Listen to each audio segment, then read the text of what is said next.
तो स्वागत है दोस्तों आप सब किसी को चारापोना की और एक नए वीडियो पर। दोस्तों एक बात है कि जब पैसा बोलता है तब सब कोई चुप हो जाते हैं, यानी पैसों के आगे कोई बोल नहीं पाते। और वो ही चीज की एक खुशबू हमारे सामने आ रहा है कि कहीं ना कहीं कुछ पैसों को लेके एक लेन देन, कुछ पैसों को लेके एक डील, कुछ ना कुछ चल रहा है। तो कैसे डील, किसके साथ डील, कितने पैसों का डील, कौन सी केस के लिए डील, कौन दे रहा है ये सब पैसे, तो बहुत कुछ आप सामने लाने की समय आ चुका है। तो क्या है पूरी बात, क्या हुआ है, सब कुछ मैं आप लोगों के सामने इस वीडियो के जरिए रखूंगा। क्योंकि और अगर ज्यादा इंट्रो देने की कोशिश करूंगा तो फिर लोग कहना स्टार्ट कर देंगे कि मैं बहुत ज्यादा फालतू की बात करता हूं।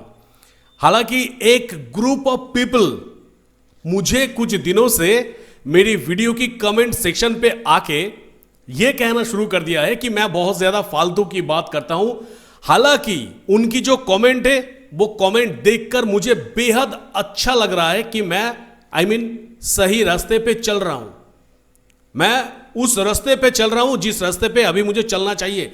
क्योंकि रिसेंट की कुछ वीडियो है जिस वीडियो पे मैं सच कह रहा हूं और सच की जो पर्दा है उसको खोलने की कोशिश कर रहा हूं। और उस जगह पे अगर कोई मुझे कहे कि मैं फालतू की बात ज्यादा करता हूं तो फिर मैं एक्सेप्ट करता हूं इस बात को। क्योंकि जब हमारी देशी एक फालतू रास्ते पे चल रहा है, हमारी देश जब एक गलत राह पर चल रहा है, तो उस जगह पर कुछ फालतू की बातें तो करना ही है, नहीं तो सच कैसे सामने आएगा। तो आज की वीडियो के जरिए भी कुछ ऐसी सच का उजागर करेंगे जो कि मुझे लगता है कि आप लोगों के सामने रखना चाहिए। क्योंकि अब ये बर्दाश्त के बाहर हो चुके हैं। तो बात यही है दोस्तों कि 29 तारीख को हियरिंग था दिशा सालियान की केस की, ये तो आपको पता है। वो जो हियरिंग था वो हियरिंग नहीं हुआ और उसके पीछे का जो घटना है कि क्यों नहीं हुआ वो भी मैंने आप लोगों के सामने रखा कि क्यों नहीं हुआ।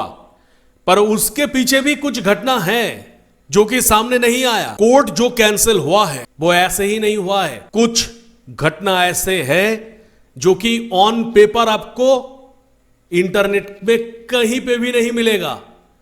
कुछ घटना ऐसे होते हैं जिसका कोई रिकॉर्ड नहीं रहता है और वो नॉन रिकॉर्ड घटना ही आज आपके सामने लेके आने के लिए मैं इस वीडियो के जरिए आपके सामने आया हूं दोस्तों। कि वो घटना क्या है, क्या वो घटना हो सकते हैं जिस वजह से दिशा सालियान की एक इतनी इंपॉर्टेंट केस की हियरिंग जो कि 29 तारीख को होने वाले थे, जो कि कोर्ट में जज ने खुद बैठकर जो लास्ट हियरिंग जो डेट था उस डेट में जज ने खुद यह कहा था कि इस केस की हियरिंग हम 29 तारीख को करेंगे और उसके बाद वो जज गायब हो जाते। तो इसके पीछे क्या कोई प्लानिंग काम नहीं कर रहा था? क्योंकि जज ने जब खुद कहा कि 29 तारीख को हियरिंग है, उसके बाद क्योंकि जज के सामने सब कुछ डेटा रहता है, उसके बाद वो जज छुट्टी ले लेता है।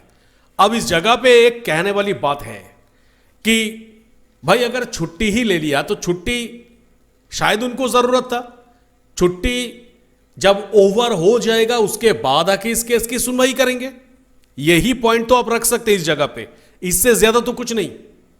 देखिए मुझे पता था कि ऐसा कुछ पॉइंट आएगा, तो फॉर दैट रीजन अब मेरी इस क्वेश्चन की आप जवाब दीजिए कि जज को अर्जेंट छुट्टी लेना पड़ा या नहीं लेना पड़ा, वो विषय में मैं आ रहा हूं। 29 तारीख की जो पैनल था उस पैनल में जो कि 3 से 4 दिन पहले अपडेट हो गए थे, उस पैनल में भी दिशा सालियान की ये जो केस था इस केस का कोई जिक्र नहीं था।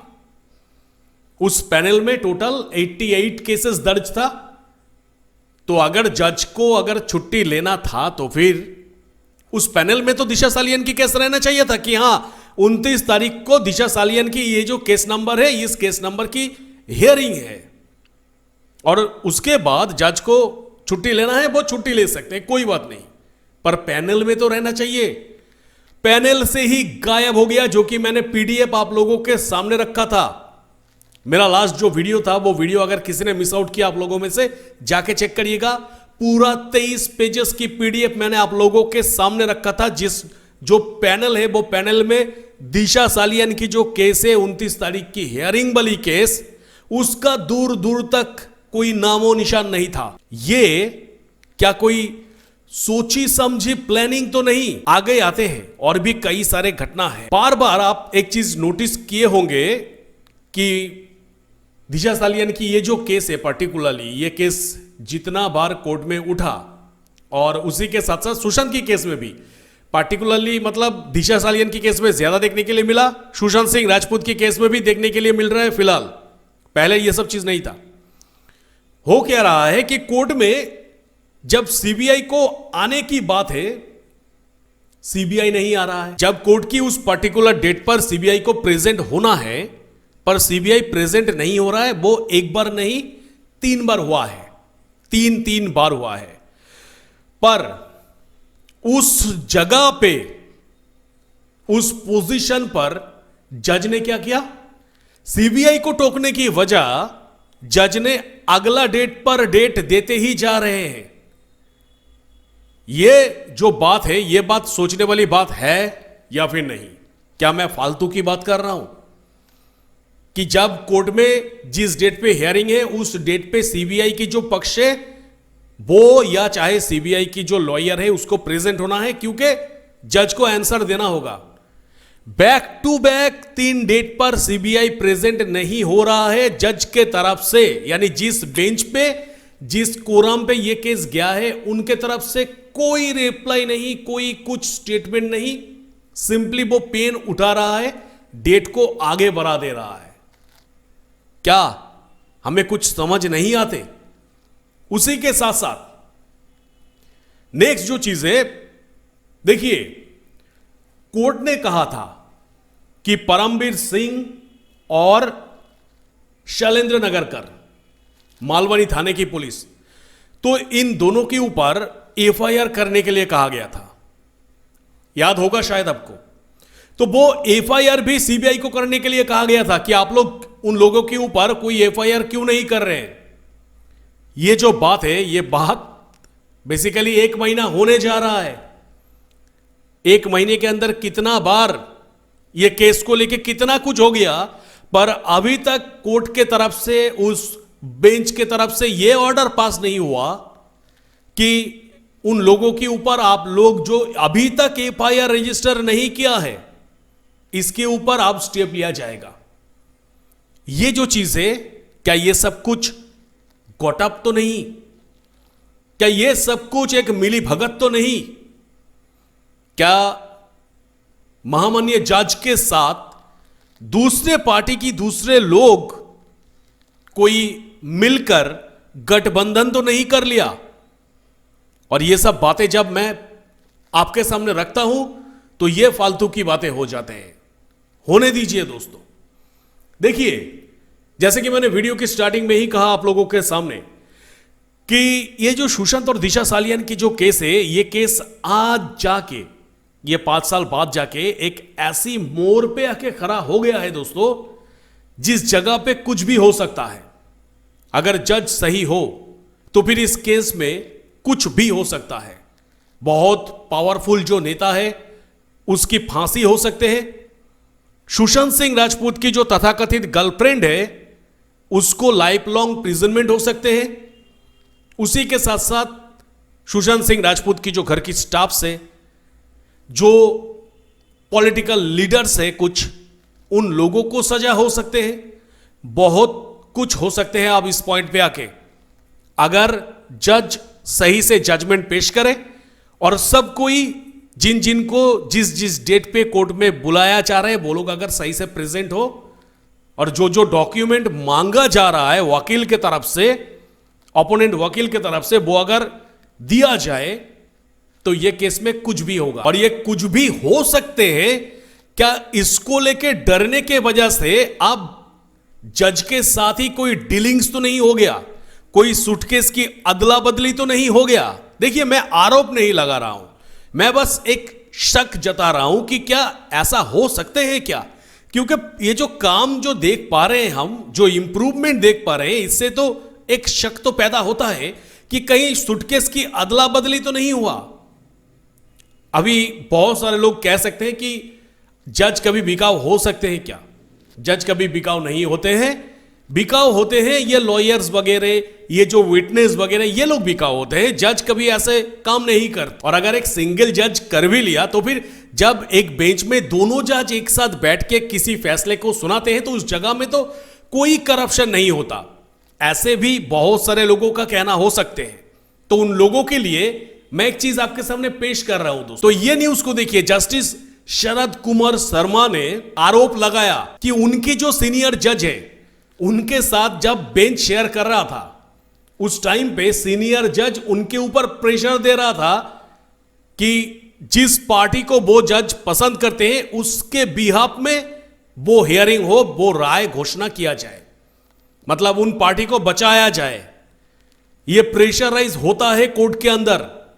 और ये जो बात है ये जस्टिस शरद कुमार शर्मा ने ये एलिगेशन लगाया था उनकी सीनियर जज के अगेंस्ट पर। उसी के साथ साथ और एक चीज मैं आपके सामने प्रेजेंट कर देता हूं दोस्तों। देखिए कर्नाटक में क्या हुआ। कर्नाटक में एक सीनियर सिविल जज पुलिस इन्वेस्टिगेशन में बार बार उस इन्वेस्टिगेशन को रोकने की कोशिश कर रहा था और उसी के साथ साथ एक इंस्पेक्टर को थ्रेट भी कर रहा था। जज थ्रेट कर रहा है क्योंकि शायद वो इन्वेस्टिगेशन अगर सही तरीके से हो जाते तो फिर जो जज की जो फेवरेट पार्टी है उसके खिलाफ राय चला जाता, जिस वजह से जज बार बार थ्रेट कर रहा था पुलिस को। और जब ये पुलिस ये मामला मतलब हाईलाइट किया उसके बाद इस जज को उनकी ड्यूटी से भगा दिया गया। मतलब परिस्थिति देखिए आप। अब देखिए जस्टिस यशवंत वर्मा केस, जहां पे उनके घर से जले हुए 10 करोड़ रुपए की 500 रुपए की नोटों की गद्दी मिला। जब उनको लगा कि मुझे इस पैसों के साथ पकड़ लिया जाएगा, वो पैसों को जला दिया गया शायद। नहीं तो किसी के घर में अगर 10 करोड़ हो और उसमें ऐसे ही आग नहीं लग सकता, उसको जलाने की कोशिश किया जब उनको लगा कि मैं फंस जाऊंगा।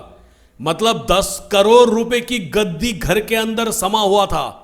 इतने कितने सारे केसेस देखेंगे आप, ढेरों सारे केसेस है। कोलकाता हाई कोर्ट की एक केसेस में आपके सामने रख रहा हूं, देखिए, जिसमें जज बार बार जो डेट है वो डेट को बार बार लगातार बैक टू बैक रख रहा था। क्यों पता है? ताकि जो डिफेंस की जो लॉयर है वो इस केस को प्रॉपरली प्रिपेयर ना कर पाए और 2 दिन बाद जाके इस केस को डिसमिस कर दे। ये रास्ता अपनाने के लिए बार बार लगातार बैक टू बैक डेट दे रहा था। मतलब डेट को लेके मैनिपुलेशन सब कुछ होता है यहां पे, सब कुछ। मतलब माननीय जज, मतलब ये नहीं कि वो भगवान हो गए हैं। अगर होते तो फिर किसी के घर में जला हुआ 10 करोड़ की 500 की बंडल नहीं मिलता और कोई एक केस को अपनी फेवरेट व्यक्ति को बचाने के लिए अपनी जूनियर को प्रेशर नहीं देता कि राय इस तरीके से लिखना ताकि वो बच जाए, या फिर पुलिस की इन्वेस्टिगेशन में हस्तक्षेप नहीं करता और उसको थ्रेट नहीं करता। तो ऐसा सब कुछ होता है। और ये जितना भी एग्जाम्पल मैंने आपके सामने रखा, ये ऑस्ट्रेलिया, बुल्गारिया, अमेरिका की नहीं है, ये हमारी इंडिया की है भाई। तो जब इंडिया में ऐसे चल रहा है, ये तो मैंने 2-4 आप लोगों के सामने रखा, ये इंटरनेट में सर्च करिएगा, हजारों ऐसे मिल जाएंगे आपको। तो जज जब ऐसे होते हैं तो उनके ऊपर कैसे लोग बिलीव कर सकता है? तो सुशांत सिंह राजपूत, दिशा सालियान की केस में जब एक केस की हियरिंग की डेट को लेके जब जज ने खुद डेट दिया, उसके बाद वो छुट्टी पे चले गए। जब वो केस कोर्ट में जा रहा था, जब वो केस कोर्ट में था, उस टाइम पे कोई कुछ भी कर रहे, जज की तरफ से कोई एक्शन नहीं लिया जा रहा है, सीबीआई नहीं आ रहे, कोई एक्शन नहीं। मतलब क्या कोई पावरफुल नेता जिसको लग गया कि अभी मैं फंसने वाला हूं, क्या उसने भी मतलब समझ पा रहे हैं मैं क्या कहने की कोशिश कर रहा हूं? सूटकेस की अदला बदली, जी हां, वो तो नहीं हो गया। अब किसके साथ डील हुआ, कितना रुपए का डील हुआ, डील एक्चुअली हुआ है या फिर नहीं हुआ है, ये सब उन लोगों को ही पता होगा। पर मेरे ख्याल से अगर डील होता भी है, यानी जिन लोगों को डर है कि इस केस में मैं फंस सकता हूं, तो वो लोग, मेरे ख्याल से वो लोग डायरेक्टली कोई जज के साथ डील नहीं करेंगे। वो अगर डील करना है तो वो वर्तमान की जो रूलिंग पार्टी है उनके साथ दोस्ती करके उनको कहेंगे कि भाई कुछ देखिए ना, कुछ व्यवस्था करिए ना, उस जगह पे ले दे के मामला को सुलटाइए ना। तो ऐसे ही होता है सिस्टम। रूलिंग पार्टी रहते हुए कोई खुद से जाकर जज को नहीं खरीद पाएगा, नहीं तो ये बाद में जब ये प्रमाण हो जाएंगे तो फिर वोट में असर पड़ेगा। वोट में रूलिंग पार्टी ही ओपोनेंट को गाली देगा इस चीज को उठाकर। तो ये सब जो कुछ भी होता है ना, ये सब कुछ अपने आप साठगांठ बांध के होता है। उस जगह पे भाईचारा होता है। आप कितना भी देखिए मंच में वो लोग एक दूसरे को गाली बक रहे हैं। मैं दिखा सकता हूं 2023 में मुकेश अंबानी के घर में जो गणपति की उत्सव था, उस उत्सव में आदित्य ठाकरे, उनकी मां, उनकी बाप और उसी के साथ साथ देवेंद्र फडणवीस, उनकी बेटी और उनकी वाइफ, सब कोई प्रेजेंट था। वो वीडियो मैं आपके सामने रख सकता हूं, अगर कोई चाहते हैं तो मुझे कमेंट करिएगा, मैं दे दूंगा लिंक उस वीडियो की। तो वो लोग एक साथ प्रोग्राम में जाते हैं, एक साथ बातें करते हैं। बस ये सब कुछ जो भी होता है, जो कुछ भी हम देखते हैं, ये पॉलिटिकल मंच में होता है। तो मेन बात वो बाहर में गया, क्या हुआ ना हुआ, मेन बात यही है कि कहीं जो लोगों को डर था वो लोग रूलिंग पार्टी के साथ दोस्ती बढ़ाकर, दोस्ती दिखाकर, दोस्ती की सहारा लेकर जज के साथ बैठ के, कोई ऐसी रूम पे बैठ के एकदम चिल्ड माइंड में 2 सूटकेस की अदला बदली, 4 सूटकेस की अदला बदली हुआ तो नहीं, क्योंकि केस देख के कुछ ऐसा ही माइंड में चल रहा है दोस्तों। ना जाने अगले आने वाले दिनों में क्या होने जा रहा है, पर जितना दूर मुझे लग रहा है कि ऐसा अगर चलता रहा, जिस तरीके से दिशा सालियान की केस को लेके बॉम्बे हाईकोर्ट की जजेस ने मिलकर जिस तरीके से टेबल टेनिस खेल रहे हैं, ऐसा अगर चलता रहा तो फिर घोर संकट है, घोर संकट है इस केस को लेके दोस्तों। इस विषय में आप लोगों का क्या राय है, आप लोग प्लीज कमेंट सेक्शन पर कमेंट जरूर करिएगा। तो मिलेंगे मेरा नेक्स्ट किसी वीडियो पे। टिल देन सब कोई खुश रहिएगा, बढ़िया रहिएगा, टाटा।